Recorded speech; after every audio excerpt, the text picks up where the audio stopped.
Yeah, so you kind of see a psychiatrist, and you, they give you a good warning about depression and just how, deep-seated these things can get. I mean, they are tested, but they are originally testing for like high level of depression, which is more like suicidal, or those kind of things, or people who will delve into like heavy vices like alcohol and drugs. Because I didn't show any of those signs, and it wasn't in my pee or blood work, I guess I wasn't a threat. But I did tell her what I'm going to tell you guys, which I don't tell a lot of people, and that is I did at one point try to take my own life.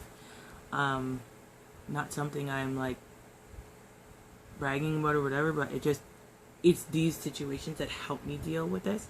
So I don't want to call it depression, my bout of sadness it's controllable for me, because I find my way of getting around it. But anyway, I told her. She said, well, I haven't had any sort of signs of wanting to do it again, so she felt like I was a great candidate, and that's also what pushed me to get the surgery and stuff.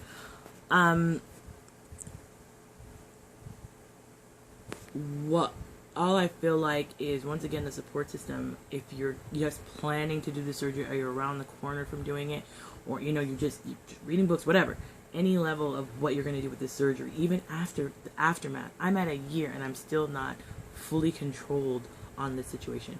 So I just feel like a support system is just the best way to start. I have a really solid support system with my mom and stuff, and people around me, and I do talk sort of negatively about friends. My negativity in my posts at all are just because if I just come on here and I'm happy and I tell you like my weight and stuff and just keep it positive, for me, there's other people out there who do that and it works for them, and it's good. It's motivation for me as well. But for me, I gotta be honest, and I have to be really upfront and say, I feel like these are the issues that people aren't really talking about. We're masking it in the happiness. Yeah, I got to fairly low weight, but I'm still not 100% on the level here. I'm still trying to like really rack my brain on how to deal with these things. So my best case scenario situations right now are letting people fizzle out, letting people fade, fully appreciating the people I do have, whether they're millions of miles away. Yes, and I'm talking about you. And a bunch of other people on here as well. I don't mind talking to you, Facebook, whatever. I'm so open to that, because it still helps. This community is so good at helping.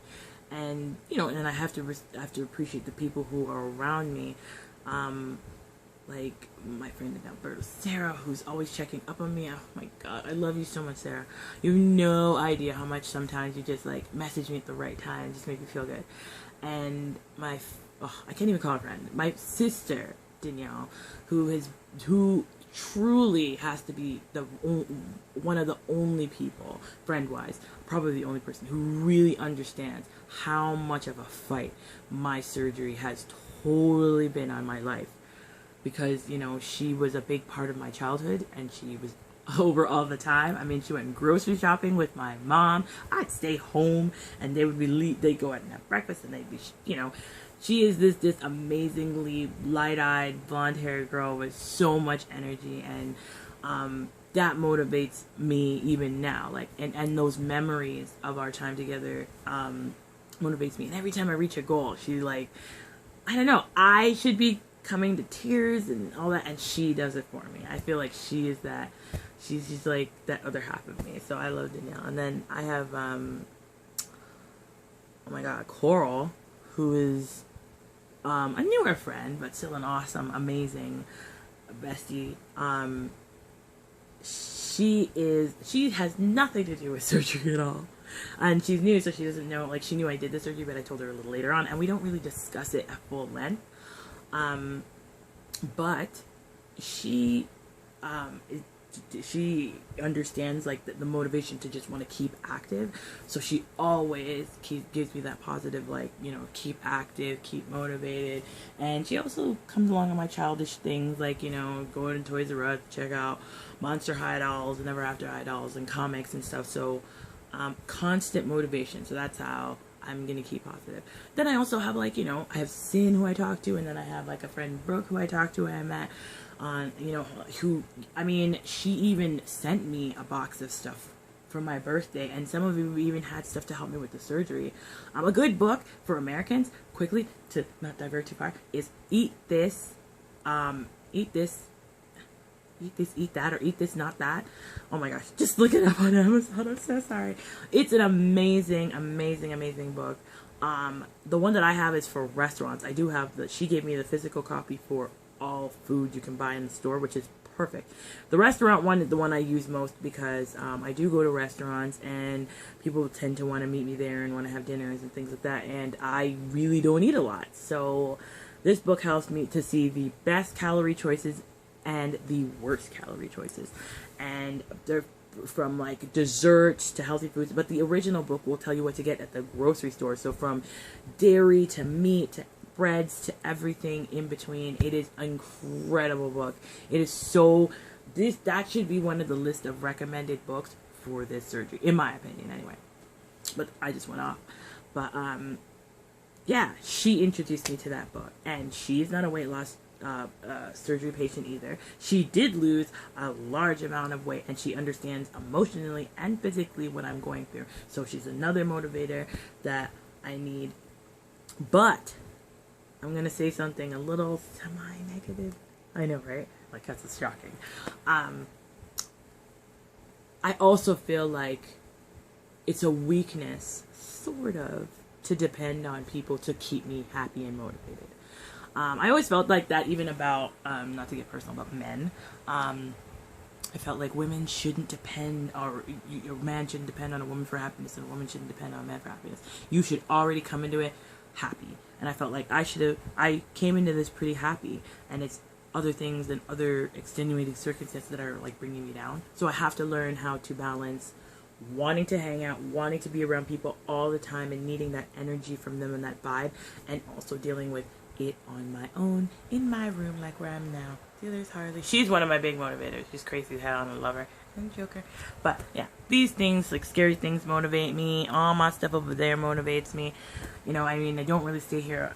I haven't been really at home, but yeah, I do find like weird things that motivate me, and that's all I'm saying. It's just the balance is hard because there will be losses. Not just weight loss, but there will be oh my gosh. Everything totally changes, and it's I feel like I'm giving you like a year retrospective, but it's true. Like, I look in the mirror, like, before I always thought, my face is not that bad. And then I look in the mirror and I'm like, whoa, how did I not notice that I was like, well, it wasn't that bad, but you know what I mean? Like, how did, one thing I do that helps me kind of not keep the balance of dependence and independence is I've been going around, weirdly enough, and asking people why they didn't tell me that I had a problem. But it's their job or whatever. I'm just curious. And it's not like one of those, why didn't you tell me I was fat? It's more like, was there a reason why, like, it was hard to come at me? And then, like, even my friend Danielle, oh my god, we bonded so hardcore over it. I'm sorry to spill the beans, girl. But, she was really honest. I was a bit stubborn.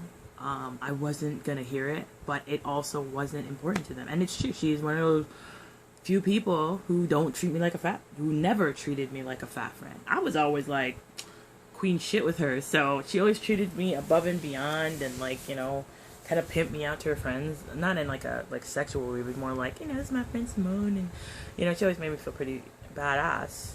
All the people I mentioned all make me feel pretty badass. So, that's why I ask, like, was I really that blind? Was I really that, dumb to it? Because I really still think that if we can figure out why I didn't respond to people telling me, or why they didn't want to tell me, is maybe we can help others.